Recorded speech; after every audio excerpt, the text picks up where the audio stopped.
The city lights flickered, half extinguished, as distant explosions echoed through the night. In a once grand European apartment, an aging banker stood at his window, gripping the marble sill with trembling hands. Below him, crowds hurried along battered streets, shoulders hunched against more than just the cold. Each siren and shout from the darkness was a reminder that everything stable, a job, a home, a future, could vanish in an instant. For decades, he had measured his life in careful ledgers and curated investments. Now, numbers meant little in the face of closed banks, valueless currency, and shuttered businesses. The spreadsheet on his desk was like a map of a lost world. Assets, marked in ink just weeks ago, suddenly as unreachable as the stars above the burning rooftops. He remembered the day it all unraveled. There were rumors for months, whispers of uncertainty, but nothing prepared him for banks freezing accounts overnight or trusted partners sending hurried telegrams. Withdraw what you can. When the news came, he tried to act rationally, made calls, penned requests, searched for the best bridge across chaos. Every avenue collapsed faster than he could adapt. Family treasures pawned became a handful of banknotes worth less with each hour. Years of careful planning, destroyed by forces he couldn't control. What now? What do we do? His wife whispered from the darkened hallway, their 2 children silently clutching her skirt. The banker didn't reply, afraid to break what little faith still held them together. That night, brick by brick, his sense of safety fell apart. Yet, in the hours after, something shifted. Peering through the shattered clarity of loss, the banker began to see currents of money moving differently. Where others saw only destruction, he saw gaps, brief and invisible, where something could be done.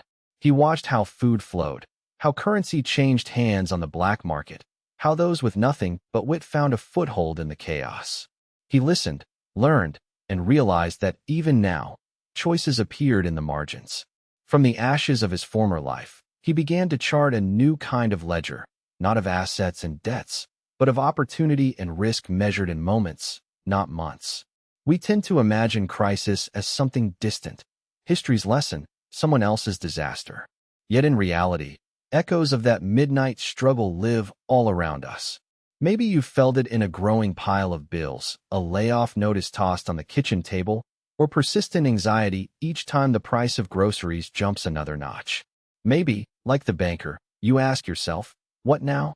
What do I do when the old rules have broken beyond repair? In those moments, it doesn't matter how much you once earned or how carefully you charted your way. What matters is that the ground has shifted and whatever map you held no longer matches the landscape in front of you. Consider this. What if financial collapse isn't just about what you've lost, but about how you see the game when the pieces are scattered?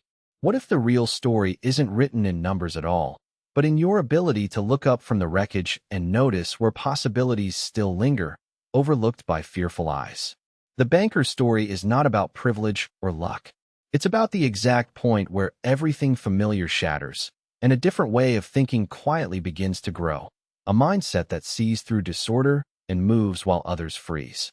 Right now, you may feel like you are fighting your own private war against mounting debt, a shrinking paycheck, or the crushing uncertainty of tomorrow. Perhaps you notice how some people, even in turmoil, seem to find angles and options, while most just brace themselves for the next storm. Tonight, I invite you to open the window a crack, to listen not only to the noise of crisis, but to the subtler sounds beneath it, the ones that hint at an entirely new way of seeing and working with money. This journey isn't about optimism for its own sake, nor is it about quick fixes. It's about understanding the deeper patterns in how you think, how you react, and how you can gradually cultivate the inner resilience to reimagine financial life even in the midst of chaos. So before we set out together, let me ask, if you could step out of your fear just for a moment, what might you notice in the chaos around you? What patterns, what possibilities, what hidden movement in the market of your life? Tonight, we will not cling to lost maps. We begin by looking honestly at exactly where you stand, what you feel, and how you can learn to see when the ordinary world has gone off its rails. This is where a true transformation, quiet, personal, and profoundly powerful, starts to unfold. Are you ready to open your hands to what the world has become and to follow the faint, new lines of opportunity, wherever they might lead. A hush had settled over the cramped apartment, the kind of silence thickened by questions that go unasked. In the narrow kitchen, Marianne clutched a faded photograph of her parents standing in front of their small bakery, years before war had turned everything inside out. The familiar image, flour dust on her father's apron, her mother's gentle smile, brought a pang of longing and confusion. She wished she could call them, ask what to do now that her paycheck no longer stretched past the 15th, and creditors' notes sat unopened in a pile on the table. Her own daughter, Juliet, hovered nearby, watching her carefully sort coins into neat stacks. As dusk crept across the window panes, Marianne's mind wandered to the earliest lessons she'd absorbed about money, not from words, but from how her family survived hard winters. She remembered her father bartering eggs with neighbors, her mother giving away bread, never mentioning the uncertainty feeding every generous gesture. These quiet trades, the looks exchanged, had etched themselves into her beliefs about money. If you have little, give even more. Scarcity recreates itself. Hold fast to what you own. Sitting down beside Juliet, Marianne realized she wasn't just dealing with numbers, but with stories passed along like heirlooms. Each bill, each hesitation before spending, traced back to childhood snapshots. The way her mother's hands trembled when the landlord knocked, the tight smiles exchanged over a sparse dinner. She hadn't chosen these beliefs. They had found her through repetition and circumstance, shaping her into someone who worried money into knots before it ever arrived. Juliet, curious and unbothered by history, picked up a coin and spun it between her palms. "Why can't we just use these for everything?" she asked. Marianne paused, uncertain how to fit years of silent worry into an answer. But in that moment, she saw not only her daughter's innocence, but her own inherited scripts at work. Each generation unconsciously picked up the notes and measures of the last, turning them into a familiar, if sometimes discordant, melody. Looking around, Marianne noticed how family photographs, even as they aged and faded, could define a room's mood. In much the same way, old money beliefs, often invisible, determined how she organized, spent, and even thought about each dollar. She recognized patterns in her own behavior, putting off necessary purchases, impulse buys sparked by sudden guilt, grimly tallying up every cent instead of planning for joys. The roots stretched far beyond her own experience, tangled with old sayings. Money is the root of all evil, and hand-me-down fears about debt, loss, and never having enough. Later, as nighttime settled in and Juliet drifted to sleep, Marianne found herself peering out at the streetlights, drawing connections she'd never noticed before. She recalled her childhood friend Thomas, who grew up surrounded by relatives who celebrated bonuses, discussed investments openly, and viewed setbacks as temporary. When Thomas faced setbacks, he seemed to rebound quickly, always ready to learn or pivot. Marianne wondered how much of his resilience came from that undercurrent of possibility he'd soaked up as a kid. The realization stung. Could it be that her cautious approach wasn't inevitable, but learned? In the quiet, she pulled out her journal and began to write, her pen scratching across the page. What do I actually believe about money? Where did I learn that something bad always follows a windfall? Why do I brace myself for disappointment every payday? Each question felt like a small act of rebellion against old scripts. The process was unfamiliar, even uncomfortable, like stepping onto a stage she'd only ever watched from the audience. As the first light of dawn pried gently past the curtains, Marianne found herself confronting memories she'd never intended to revisit. A fight between her parents over a bounced check, the embarrassment of wearing secondhand shoes, her own promise as a teenager to never struggle the way they had. These memories were not just personal. They were cultural, woven into the stories neighbors told, the headlines that flashed across radios, the expectations set by school and community. The fear of being bad with money, the pride in making ends meet, the guilt tied to spending on herself, all had been handed down, not questioned. Now, with her daughters breathing steady beside her, Marianne realized the stories didn't have to be destiny. She could choose which beliefs served her and which ones she was ready to outgrow. The recognition wasn't instantaneous, nor was it easy, but it glimmered, a quiet invitation to begin rewriting the narrative, for herself and for Juliet, moving beyond what she'd inherited into what she might create. A cool draft slipped beneath the heavy door as dawn painted a pale stripe across the living room's faded rug. Marianne, restless from uneasy dreams, wandered into the small space that doubled as both parlor and planning ground. Her husband, Daniel, sat hunched on the sofa, tapping out calculations on his battered phone. His expression teetered between skepticism and an almost reckless hope, as if he were deciphering the odds in some high-stakes game. He looked up when she entered, concern flickering beneath his practiced calm. "Have you ever wondered," Daniel mused, breaking the silence, "why some things we just accept as true? That real estate is always safe, that debt will drown us, that rich people must have cheated? It's like we're handed these scripts. We never ask where they came from." Marian nodded, taking a seat beside him, aware of how heavy those scripts had become. Yet, today, their restless energy, fueled more by necessity than curiosity, pushed them to probe deeper. Daniel scrolled through headlines. Warnings about the market faltering, urgent calls to buy gold, articles praising minimalism over any kind of ambition. It all felt so contradictory. On impulse, he clicked a video of a single mother transforming a tiny online side gig into a six-figure consulting business in under a year. She radiated resourcefulness, choosing confidence over the collective anxiety he sensed swirling everywhere. Sensing an opportunity, Daniel pulled up interviews with people who had navigated upswings and downturns, collecting their stories as though gathering pieces for a puzzle. One ex-mechanic explained how he'd believed for years that investing was just for the lucky, only to later discover small, compounding wins from starting with pocket change. Another, a newly established chef, recounted how she railed against the narrative that passion and money were mutually exclusive. "You don't have to suffer for your art," she proclaimed. "If you're willing to challenge that badge of struggle everyone seems intent on wearing." Pausing the video, Daniel turned to his wife. "What if these are all just myths, stories that keep us exactly where we are?" The question landed between them with gentle urgency. Marian found herself reflecting on phrases she'd overheard at work. "Fortunate people have connections, not skill," or "you can't get ahead unless you already have enough." Each phrase shaped actions in subtle ways, discouraging bold steps, feeding silent resentment, causing opportunities to go unnoticed. Warmed by a patch of growing sunlight, Marianne and Daniel decided on a simple ritual. Side by side, they wrote down each automatic thought that cropped up when they considered money moves. "I don't have the mind for numbers. If I try, I'll just make things worse. I'm too late. The best chances are over."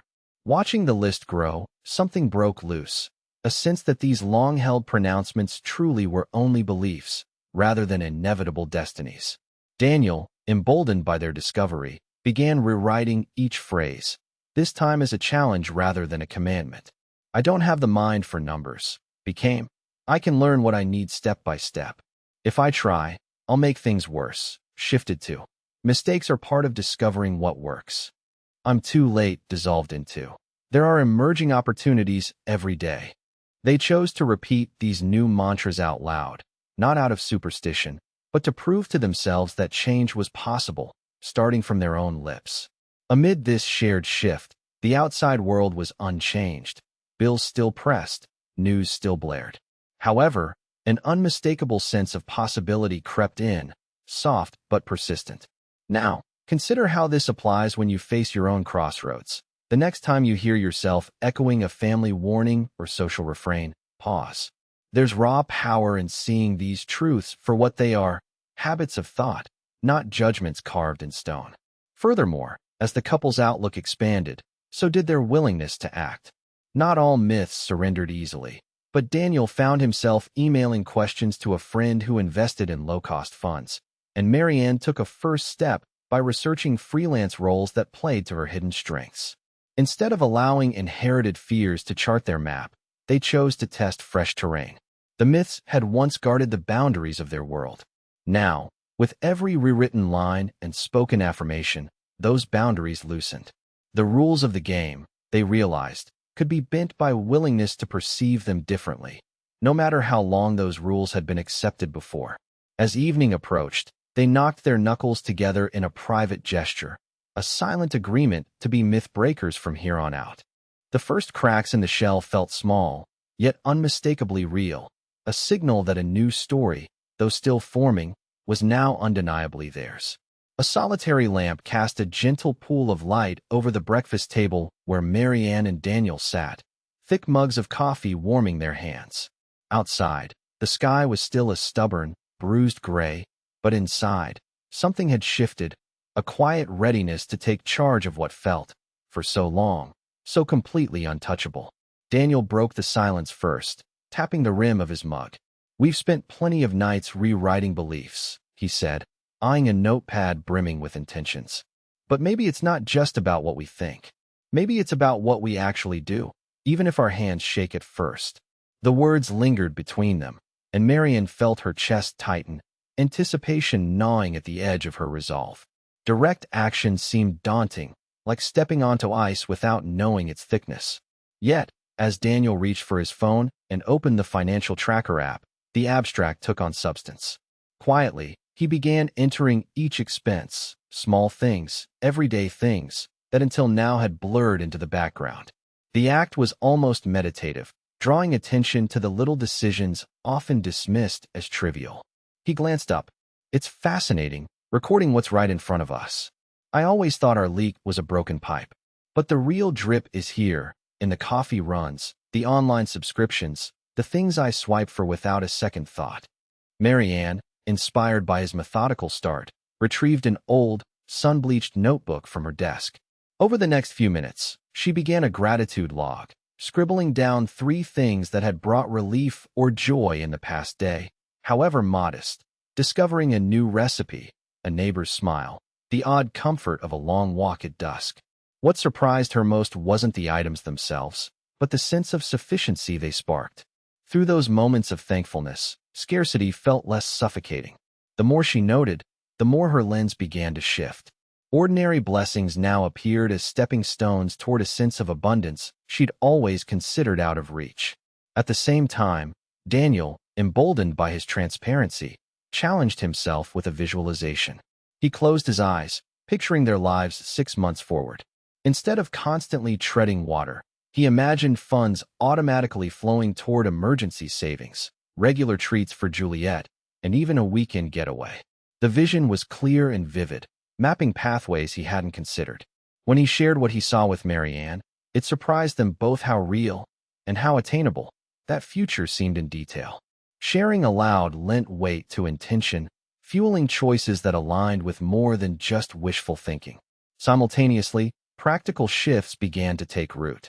Mary Ann set a daily alarm, just 10 minutes, each evening, to reflect on moments she'd felt in control, even over the smallest purchase or negotiation. By linking these tiny wins with a feeling of agency, her internal narrative started to transform. She noticed a newfound inclination to ask for discounts at the market, to research alternatives before defaulting to old habits, to treat each dollar as an ally rather than an adversary lurking in wait. Every repeated action, no matter how mundane, layered a new groove in her sense of capability. Daniel, too, taking a cue from old mentors, initiated money dates each Sunday. They weren't formal audits, but rather gentle check-ins. A shared meal, soft music, and a check on their goals and accounts. In these loving, honest spaces, they celebrated consistency and laughed about missteps, dissolving the shame that once shrouded financial conversation. The impact was profound. Their financial journey was no longer a battleground, but a series of decisions shaped by clarity and support. Most striking of all was how these deliberate acts radiated beyond finances. Mary Ann found herself extending gratitude to coworkers, fostering generous collaboration. Daniel, less preoccupied by stress, devoted evenings to teaching Juliet chess, rewarding both her and himself with earned pride instead of retail distraction. Momentum snowballed. The outer world, slow to change, gradually responded to these inner shifts. Their anxiety diminished as evidence grew. Intention, when paired with small, consistent habits, gave rise to real-world outcomes. Each step forward became a living argument that mindset and action, woven together, could build a bridge from fear to tangible progress. Embedded within these everyday rituals was something Mary Ann hadn't expected, a quiet kind of power. Not loud or defiant, but persistent, woven into the fabric of their days. Every action, no matter how modest, reminded them there was always a next stone to place, a next habit to try, a next chance to move towards stability and, ultimately, abundance. The road ahead remained uncertain, but in this quiet, actionable commitment, they discovered a wellspring of control that no crisis could easily wash away. Sometimes the quietest moments bring the greatest shift. On a cool Saturday morning, Mary Ann wandered out before sunrise, drawn by a need for fresh air and perspective. The world outside seemed newly painted, brisk, silent, and tinged with possibility.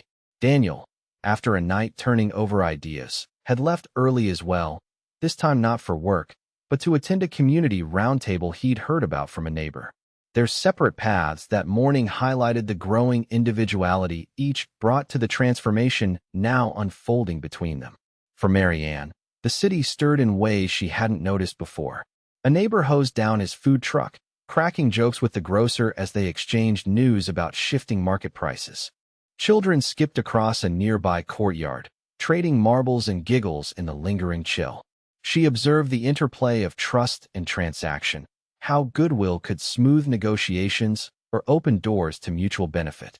Inspired, she stopped at the bakery and struck up a conversation with the owner, Rosa, who was orchestrating her fifth reopening since the first recession.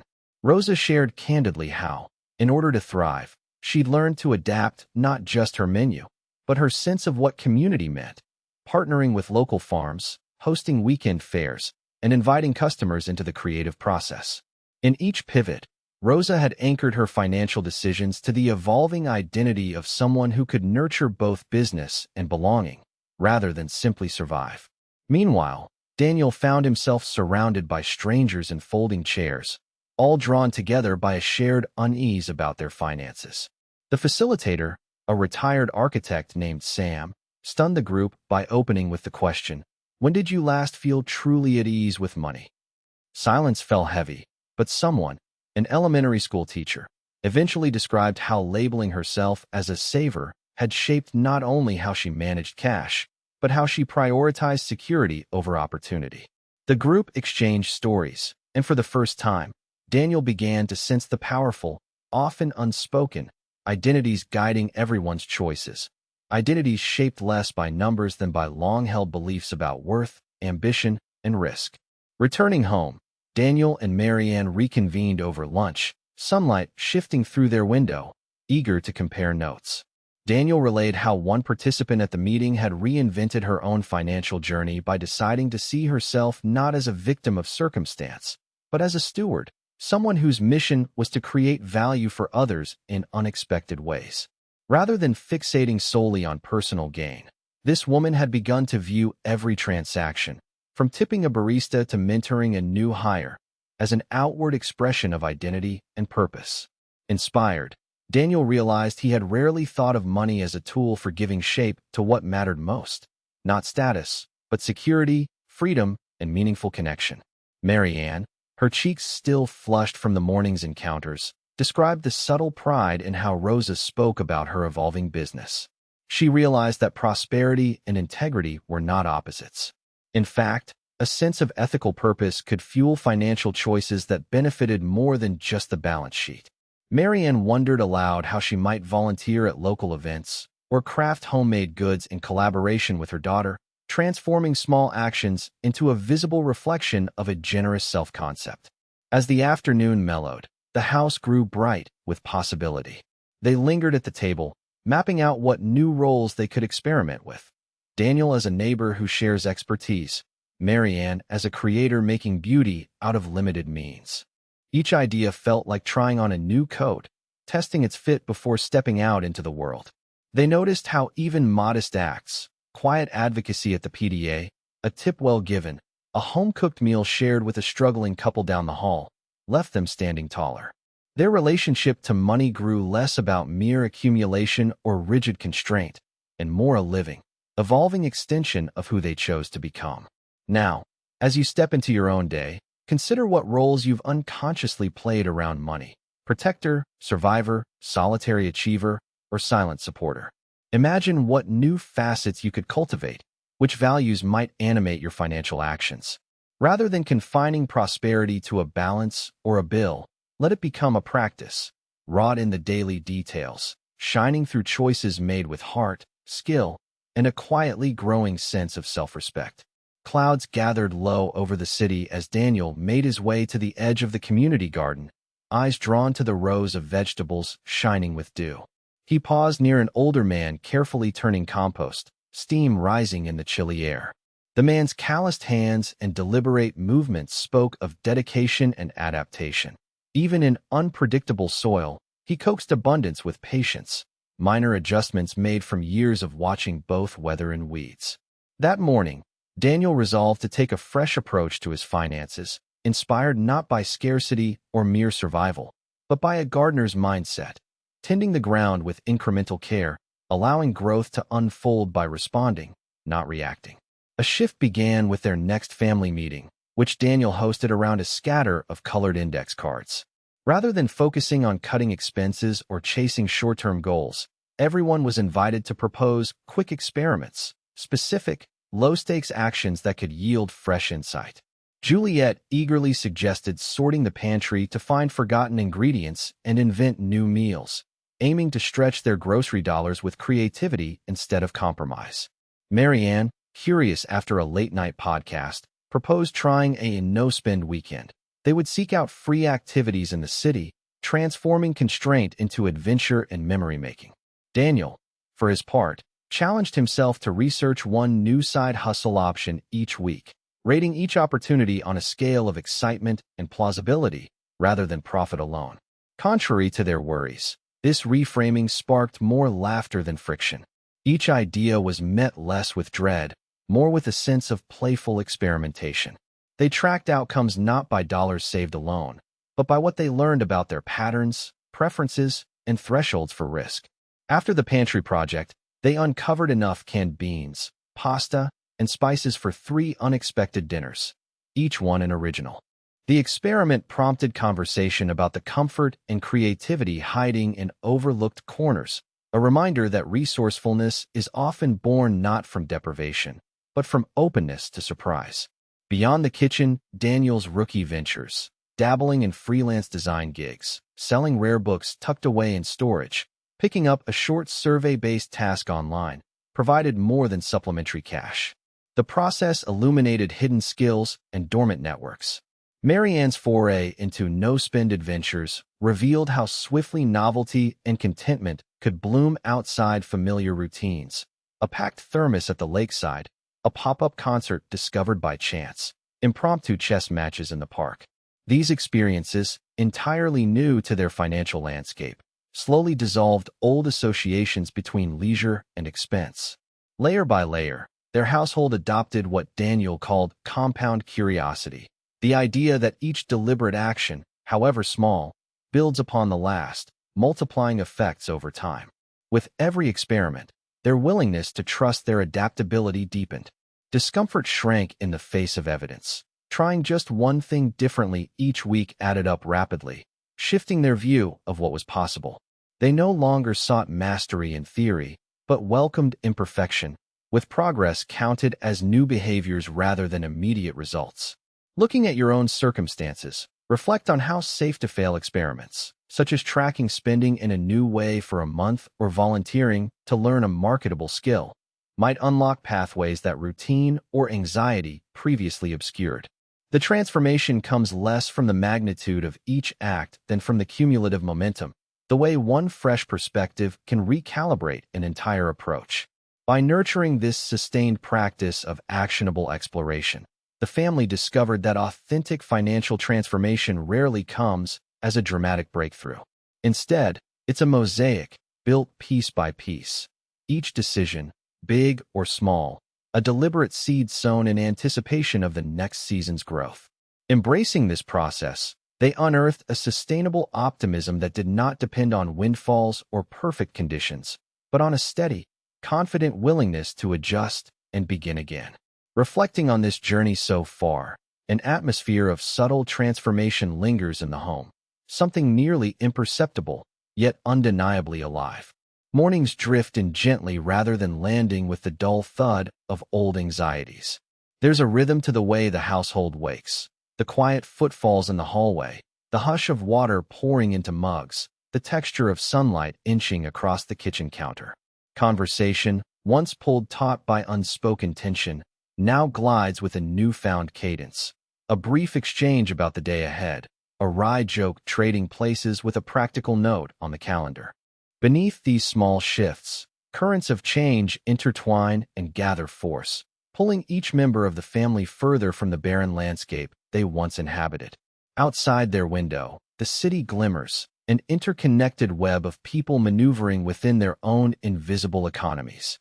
A delivery cyclist glides past, navigating busy intersections, weaving through puddles that hold fractured reflections of the rising sun. In this mosaic of movement and intent, the family recognizes echoes of their own experience. The external world remains as unpredictable as ever, but their vantage point matures. They trace larger patterns in the everyday, noticing how the most delicate gestures can set whole chains of consequence into motion. Daniel, standing by the kitchen sink, watches a drop of cream spiral through his morning coffee, a whirlpool within a cup. The moment reminds him that even the smallest catalysts can transform what at first seems opaque and unyielding. The notion hovers behind his eyes as he faces the day's tasks. There is no grand, heroic leap to be made. Instead, each choice, be it measured, spontaneous, or quietly persistent, adds its unique timbre to a shifting harmony.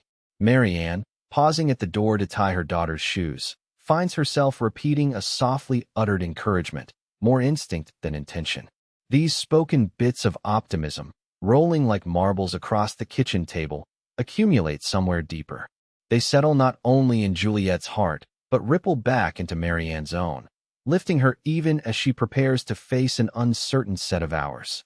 Change exposes its true nature in moments between moments. The almost imperceptible, cumulative genius of repetition and humility.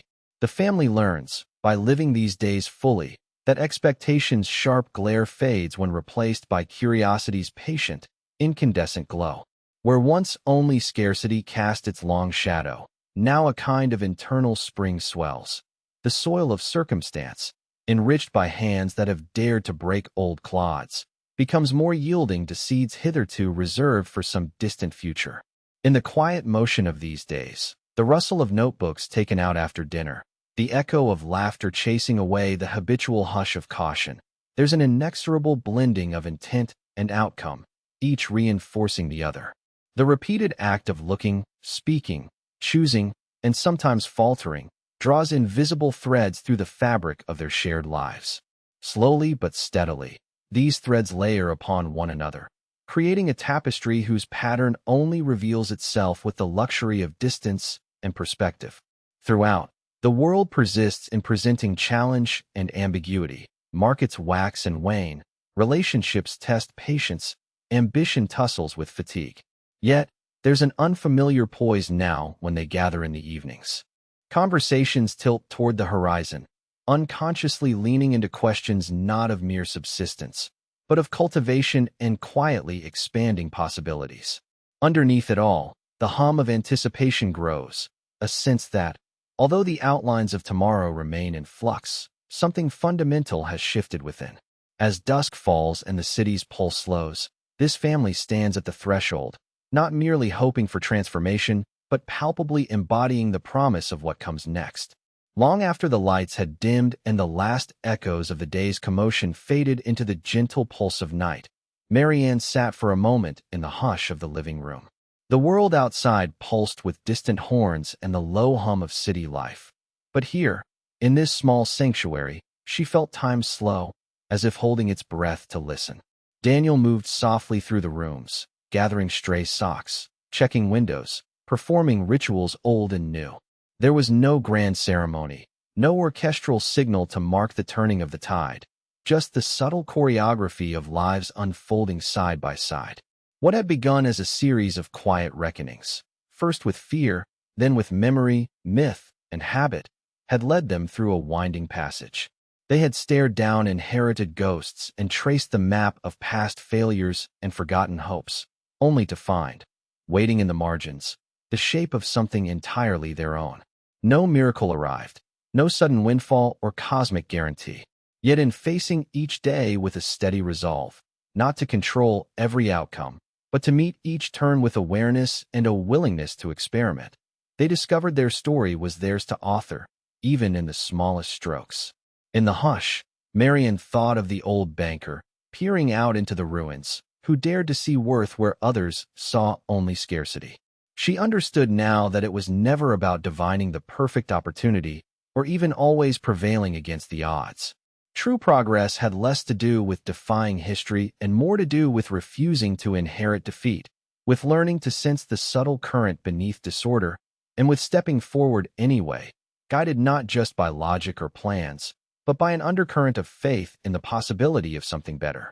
Daniel joined her, settling into the chair across from her, and for a while, they sat together in companionable silence.